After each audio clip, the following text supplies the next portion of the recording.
the future of work, and you look at a lot of futurists and what they say, it's more creative. It's more like what you and I do, where we're creating content and creating connections between people. That's where the jobs are going to end up. Yeah. Not like studies. The technical stuff. Yeah. Yeah. It's got to be, it's going to be more open to everyone. You don't have to have so many skills to put out there your ideas and your art. So yeah. Hello, everyone. Welcome to What's on Your Feed. Today we have a very special guest. He's a PolyInnovator, Dustin Miller. He's a guy that knows a lot about the internet and practically lives on YouTube. So that's true. Yeah, you're a content maker. So give it up for Dustin. Hello, Dustin. Thank you so much for coming. Thank you for having me.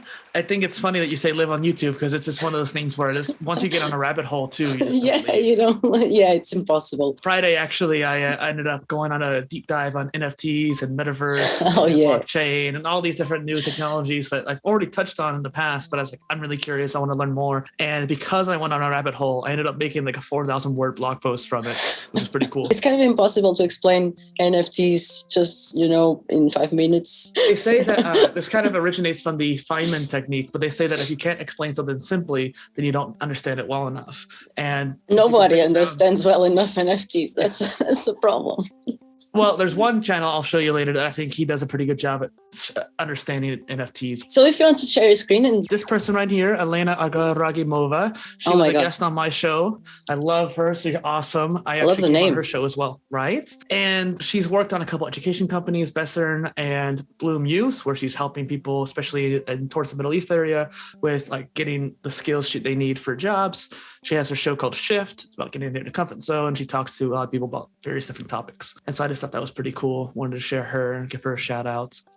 You were mentioning like NFTs, explain it simply. GaryVee, most content creators know who he is. I've seen, but it's only recently that he shifted to he's a guy that's been a long time on the internet right now, like a motivator and speaker, a motivator speaker. Isn't that right? Well, yeah. So I agree completely, and I also disagree. And the reason why is because he doesn't do his content to motivate people. Like, that's not his motivation. His motivation is to teach people and tell them like, hey, this is what I see. This is what you should either be doing or pay attention to. And people just often take his energy and his words as motivation. And that's where a lot of people lose like interest too.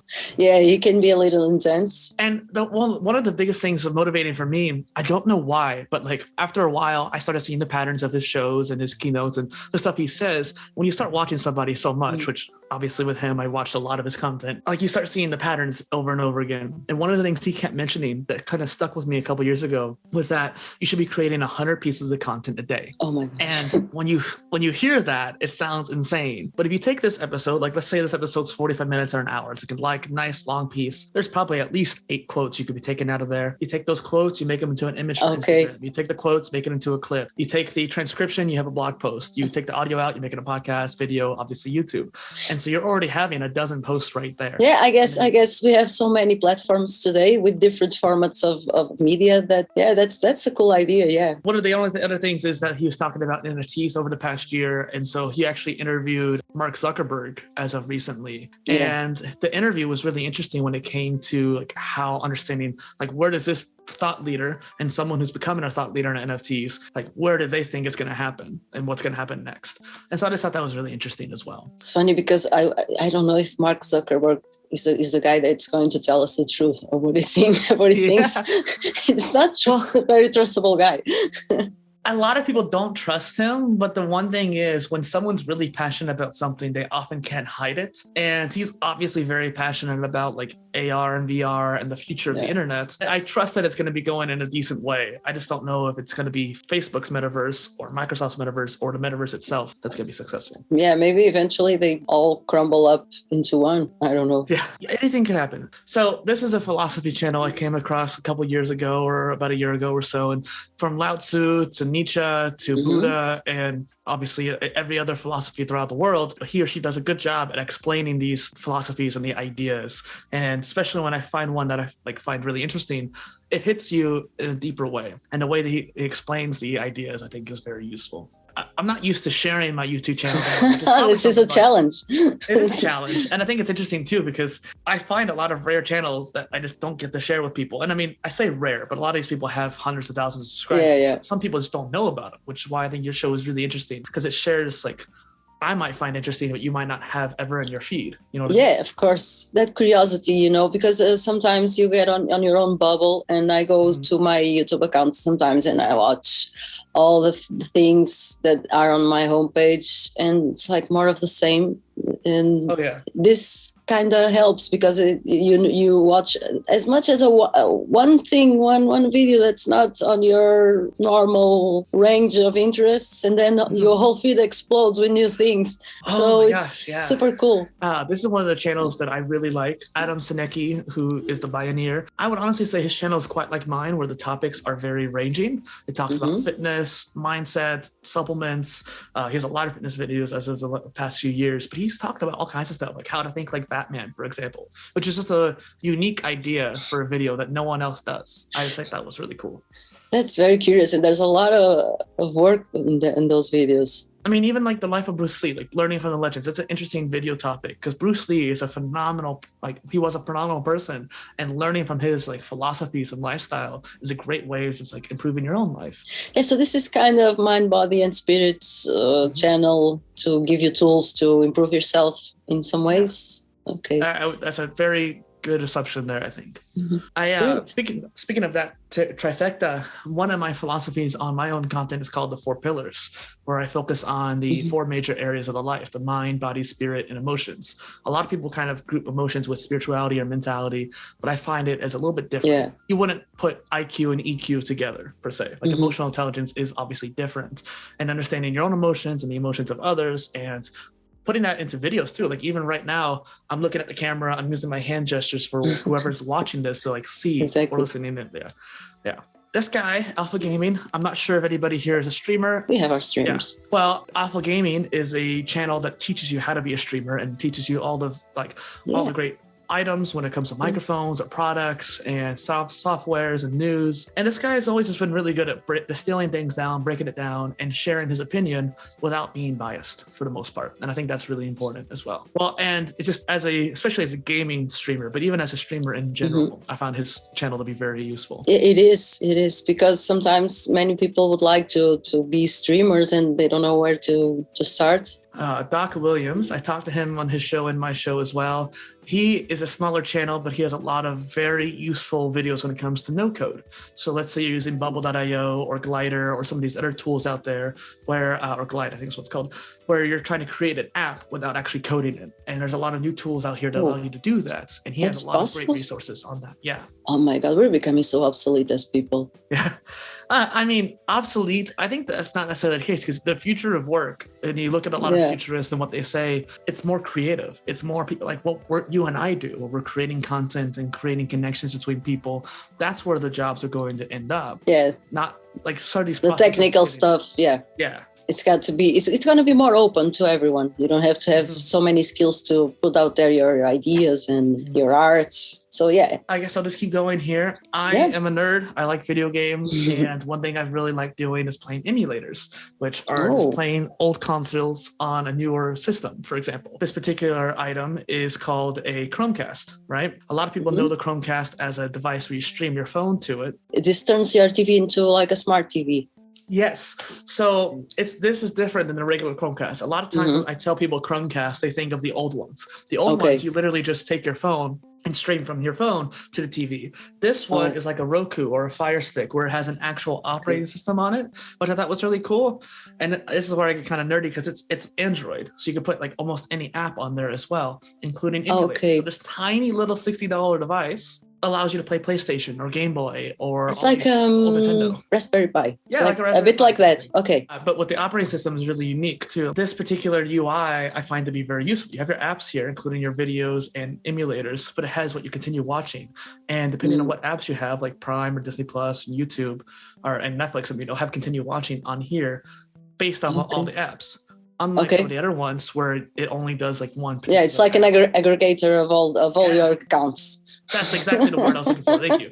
Forgot about that. This next one, Roxanne Meadows is a co-founder of the Venus Project. The Venus Project. Yeah, I heard about this. Yeah, it was made by Jack Fresco, an amazing mind who created these interesting ways of building cities, a new way of living in a community and environment. And I thought that was really interesting and wanted to share that with the world. Oh, I love these guys. Oh yeah, Corridor Crew I thought was really cool because speaking of like a channel that'll teach you how to create things, they literally have series of how like VFX artists do their job or stuntmen do their job. There's one in particular, this one right here, number 56. If anyone's watching, should go check that one out because that's how they made a lot of like Pirates of the Caribbean and Marvel and very famous movies, how these scenes got broken down. I thought that was insane. Another channel that I really like is Keep Productive. This guy explains all kinds of really awesome tools. One of my favorites, in fact, I even have a playlist I should show you in a second here called Notion. Notion is a tool that allows you to combine documents, Kanban boards, databases, everything into one thing. Think of it kind of like the G Suite or Google Suite or Microsoft Office. You have Legos. They're made out of Legos. And you can take those Legos and put them together in different combinations. So instead of being restricted to how Microsoft or Google tells you how to use these tools, you can use them in your own creative way. I thought that was really interesting. I don't know if I understood that. So think of it like a tool that's basically Legos, right? And so, so this is my dashboard right here. I made this the way I wanted to, right? I have all these areas of life. You have the yearly, quarterly, monthly planning, and down to weekly and times. You have input, which is like a resonance inbox. So things that I find interesting, I could just clip. So you know how like when you bookmark something or put it on Pocket or something like that? Think of like an even more powerful version of that. So when you bookmark it using Notion, it'll actually take the article and put it on there so you can read it. I never heard of this. Yeah. And I mean, I'm just scratching the surface. And this guy's channel talks a lot about productivity tools and strategies. And he has a lot of videos on Notion because Notion's a very popular tool now because of the capacity it has to do things in your own creative way. So I wanted to create my own life operating system, if you will, or as I call it, a PolyInnovation OS. And it's just one of those things where even for my content creation, right?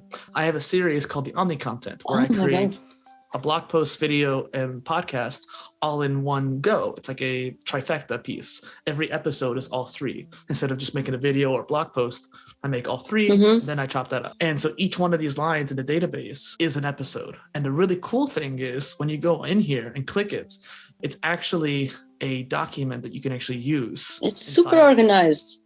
Oh yeah, I have a weird system here, but this is amazing. Anytime I make a new one, for example, I had this little template I pre-made here. I thought that was really cool. I don't mind sharing it with the world. I've shared it before. And this is the database up here. So since it is a database already, all the database items are right here. When you scroll past that, I have my YouTube description here. I have a to-do list here that I put together. And then I have my blog post template. And I use this blog post as a way to basically make my videos in the blog post. I'll read over it in a non-like word for word manner because reading a blog post is boring. But when you use it as like an outline, for example, it's a way easier that way. Sounds amazing. And for someone that has a lot of content in different programs and platforms like you, I believe this is kind of essential. Well, and like I'll get lost. Oh yeah. I mean, like it took a while for me to get used to it. When I first used Notion, I didn't like it because I didn't realize the capacity. I thought it was very limiting when in actuality, it's actually very free.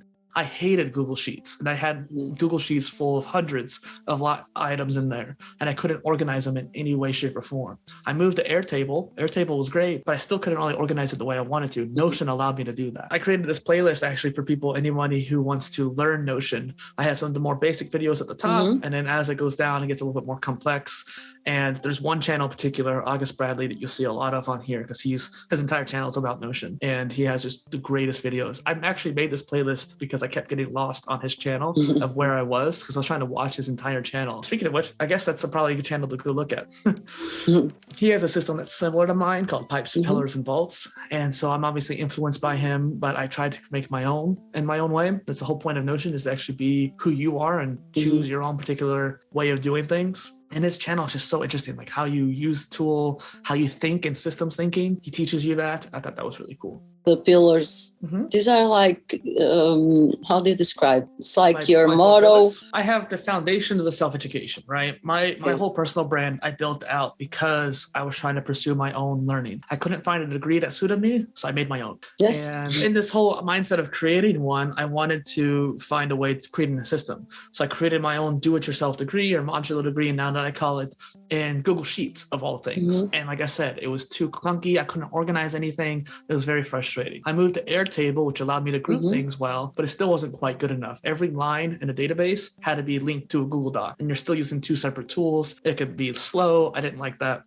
Notion every line in the database is its own document. So it makes it way easier to use that. And then besides the education front, the foundation, you have the habits and systems, which is the compound effect. You have the things you do on a daily, weekly basis that build up to being who you are. How do you actually form those habits and systems? That's what I try to talk about in here, the self-improvement aspect, the daily consistency of what you're doing. And then finally, to your question here, the 4 pillars. I find that to be like the exponential factor. Once your habits and systems start to build up so much, they start to impact your pillars in life. I work at a gym and all my life I've been kind of fitness related. And so my main pillar has been that body pillar. So the mind, body, spirit, and emotions. My main one I focused on was body.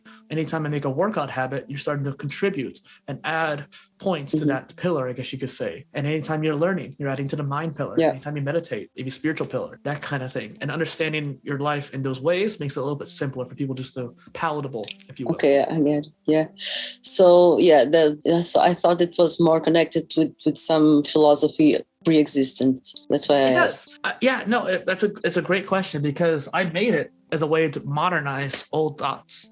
So the 4 areas of yoga, or Aristotle's view on life, or even some of the Stoicism and Buddhist ways of living, like the way they think is kind of similar to how the 4 pillars were. I was very much influenced by all of those. I actually went on a binge when I was in high school, secondary school, and just burned through the whole philosophy section of my library in a matter of months. Like I read as many books as I could in like 3 months, which I'm not much of a reader. I bet you got out of that more confused than you went in. Yeah, but I mean, I also learned a lot more than I ever thought I would too. Speaking of learning, almost everybody knows Tim Ferriss at this point. He has almost 1 million subscribers, but I definitely still wanted to give him a shout out. His channel is phenomenal. He talks about Stoicism, Polymath, crypto, anything, you name it. And the way he makes his channel is kind of inspirational to mine as well. Octopus Dude, I went on his channel. He's a very similar content to me. He talks about multi-potentialites. I talk about polymaths. Both of them are just people who are generalists or multidisciplinary.